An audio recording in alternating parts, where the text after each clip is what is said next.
ਸਤਿ ਸ੍ਰੀ ਅਕਾਲ। ਅੱਜ ਦੇ ਇਸ ਖਾਸ ਐਕਸਪਲੇਨਰ ਵਿੱਚ ਆਪਾਂ ਗੱਲ ਕਰਾਂਗੇ ਇੱਕ ਕ੍ਰਾਂਤੀਕਾਰੀ AI ਆਟੋਮੇਸ਼ਨ ਟੂਲ ਬਾਰੇ ਅਤੇ ਨਾਲ ਹੀ ਦੇਖਾਂਗੇ ਇਸ ਦੁਆਰਾ ਤਿਆਰ ਕੀਤੀ ਗਈ ਭਾਰਤ ਦੀਆਂ ਨਦੀਆਂ ਬਾਰੇ ਇੱਕ ਬਹੁਤ ਹੀ ਸ਼ਾਨਦਾਰ ਅਤੇ ਡੂੰਘਾਈ ਵਾਲੀ ਭੂਗੋਲਿਕ ਸਟੱਡੀ। ਅੱਜ ਦਾ ਏਜੰਡਾ ਕਾਫੀ ਦਿਲਚਸਪ ਹੈ। ਪਹਿਲਾਂ ਆਪਾਂ ਗੂਗਲ ਦੇ ਇਸ ਕਮਾਲ ਦੇ ਫ੍ਰੀ AI ਟੂਲ ਬਾਰੇ ਜਾਣਾਂਗੇ, ਫਿਰ ਦੇਖਾਂਗੇ ਕਿ ਇਸ ਨਾਲ ਕੰਟੈਂਟ ਕਿਵੇਂ ਬਣਦਾ ਹੈ। ਉਸ ਤੋਂ ਬਾਅਦ ਸਿੱਧਾ ਭੂਗੋਲ ਵੱਲ ਚੱਲਾਂਗੇ।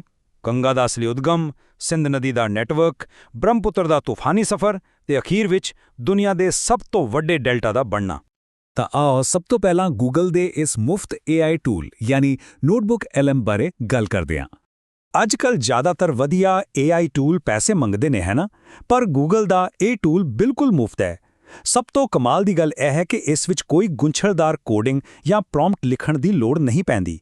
ਬਸ ਆਪਣੇ ਸਰੋਤਾਂ ਦੇ ਲਿੰਕ ਪਾਓ ਤੇ ਇਹ ਆਪਣੇ ਆਪ ਡੂੰਘਾਈ ਵਾਲੀ ਵਿਦਿਅਕ ਸਮੱਗਰੀ ਤਿਆਰ ਕਰ ਦਿੰਦਾ ਹੈ।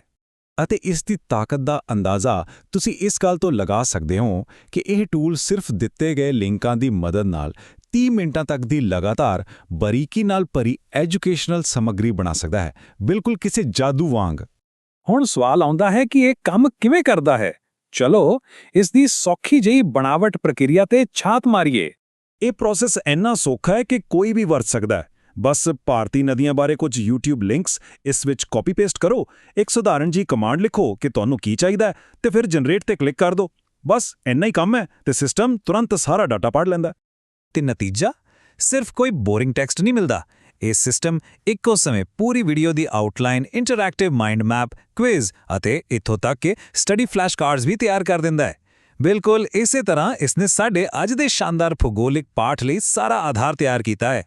ਚਲੋ ਹੁਣ ਅਸਲ ਵਿਸ਼ੇ ਵੱਲ ਵਧੀਏ। ਗੰਗਾ ਨਦੀ ਦੀ ਅਸਲ ਸ਼ੁਰੂਆਤ ਕਿੱਥੋਂ ਹੁੰਦੀ ਹੈ? ਇਹ ਭੂਗੋਲਿਕ ਸੱਚਾਈ ਜਾਣ ਕੇ ਸ਼ਾਇਦ ਤੁਹਾਨੂੰ ਵੀ ਹੈਰਾਨੀ ਹੋਵੇਗੀ।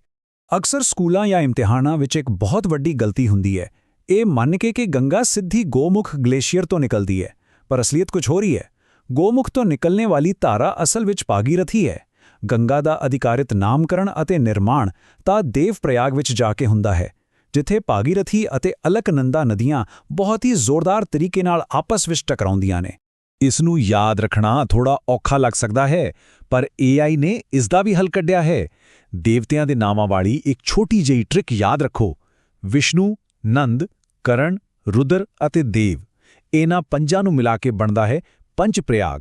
ਇਹ ਉਹ ਪੰਜ ਮਹਾਨ ਸੰਗਮ ਨੇ ਜੋ ਅਲਕਨੰਦਾ ਨਾਲ ਮਿਲ ਕੇ ਅਖੀਰ ਵਿੱਚ ਗੰਗਾ ਦਾ ਨਿਰਮਾਣ ਕਰਦੇ ਨੇ। ਹੁਣ ਜਦੋਂ ਗੰਗਾ ਆਪਣਾ 2525 ਕਿਲੋਮੀਟਰ ਦਾ ਲੰਬਾ ਸਫ਼ਰ ਤੈਅ ਕਰਦੀ ਹੈ ਤਾਂ ਕਈ ਹੋਰ ਵਿਲੱਖਣ ਨਦੀਆਂ ਇਸ ਵਿੱਚ ਆ ਕੇ ਮਿਲਦੀਆਂ ਨੇ।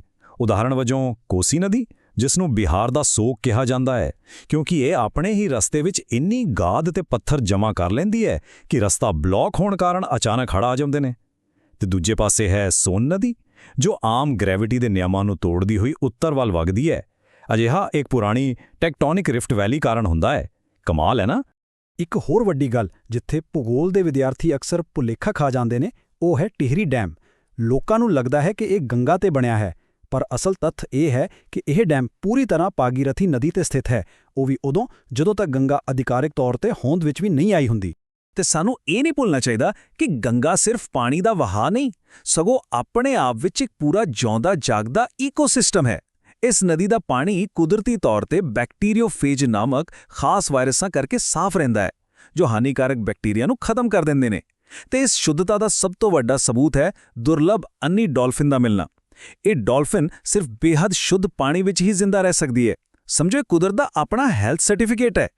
ਖੈਰ, ਹੁਣ ਆਪਾਂ ਚੱਲਦੇ ਹਾਂ ਪੱਛਮ ਵੱਲ, ਸਿੰਧ ਅਤੇ ਇਸ ਦੀਆਂ ਸਹਾਇਕ ਨਦੀਆਂ ਦੇ ਗੁੰਝਲਦਾਰ ਨੈਟਵਰਕ ਵੱਲ, ਜੋ ਉੱਚੇ ਤਿੱਬਤੀ ਪਠਾਰਾਂ ਤੋਂ ਸ਼ੁਰੂ ਹੁੰਦਾ ਹੈ। ਇੱਥੇ AI ਨੇ ਇੱਕ ਬਹੁਤ ਹੀ ਪਿਆਰੀ ਉਦਾਹਰਣ ਦਿੱਤੀ ਹੈ। ਚਿਨਾਬ ਨਦੀ ਨੂੰ ਇੱਕ ਜ਼ਿੰਮੇਵਾਰ ਵੱਡੀ ਭੈਣ ਕਿਹਾ ਗਿਆ ਹੈ। ਜਿਹਲਮ, ਰਾਵੀ, ਬਿਆਸ ਅਤੇ ਸਤਲੁਜ, ਇਹ ਚਾਰੇ ਨਦੀਆਂ ਸਿੱਧੀਆਂ ਸਿੰਧ ਵਿੱਚ ਨਹੀਂ ਡਿੱਗਦੀਆਂ। ਚਿਨਾਬ ਇੱਕ ਵੱਡੀ ਭੈਣ ਵਾਂਗ ਇਹਨਾਂ ਸਾਰੀਆਂ ਦਾ ਪਾਣੀ ਇਕੱਠਾ ਕਰਦੀ ਹੈ ਤੇ ਫਿਰ ਉਸ ਨੂੰ ਮੁੱਖ ਸਿੰਧ ਨਦੀ ਤੱਕ ਲੈ ਕੇ ਜਾਂਦੀ ਹੈ। ਕਿੰਨਾ ਵਧੀਆ ਕਨਸੈਪਟ ਹੈ। ਤੇ ਇਹੀ ਵਿਸ਼ਾਲ ਜਲ ਪ੍ਰਣਾਲੀ ਸਾਨੂੰ 1960 ਦੀ ਇਤਿਹਾਸਿਕ ਸਿੰਧ ਜਲ ਸੰਧੀ ਵੱਲ ਲੈ ਜਾਂਦੀ ਹੈ।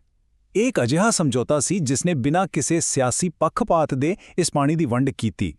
ਪਾਕਿਸਤਾਨ ਨੂੰ ਉੱਪਰਲੀਆਂ ਨਦੀਆਂ ਯਾਨੀ ਸਿੰਧ, ਜਿਹਲਮ ਤੇ ਚਿਨਾਬ ਮਿਲੀਆਂ, ਜਦਕਿ ਭਾਰਤ ਦੇ ਹਿੱਸੇ ਹੇਠਲੀਆਂ ਨਦੀਆਂ ਰਾਵੀ, ਬਿਆਸ ਅਤੇ ਸਤਲੁਜ ਆਈਆਂ। ਇਸ ਤੋਂ ਬਾਅਦ ਵਾਰੀ ਆਂਦੀ ਹੈ ਕੁਦਰਤ ਦੀ ਇੱਕ ਹੋਰ ਬੇਕਾਬੂ ਤਾਕਤ ਦੀ। ਆਓ ਦੇਖਦੇ ਹਾਂ। ਸ਼ਕਤੀਸ਼ਾਲੀ ਬ੍ਰਹਮਪੁੱਤਰਾ ਨਦੀ ਦਾ ਰੋਮਾਂਚਕ ਸਫ਼ਰ। ਇਸ ਨਦੀ ਦਾ ਸਫ਼ਰ ਕਿਸੇ ਥ੍ਰਿਲਰ ਤੋਂ ਘੱਟ ਨਹੀਂ ਹੈ।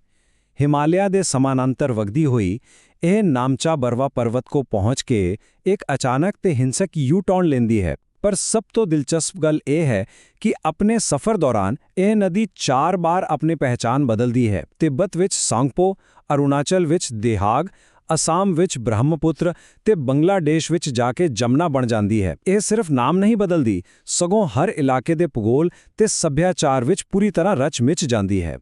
ਇਸ ਦੀਆਂ ਖੱਬੇ ਪਾਸੇ ਵਾਲੀਆਂ ਯਾਨੀ ਲੈਫਟ ਬੈਂਕ ਸਹਾਇਕ ਨਦੀਆਂ ਨੂੰ ਯਾਦ ਰੱਖਣ ਲਈ ਇੱਕ ਬੜੀ ਮਜ਼ੇਦਾਰ ਟ੍ਰਿਕ ਹੈ, ਦਿਲ ਤੱਕ।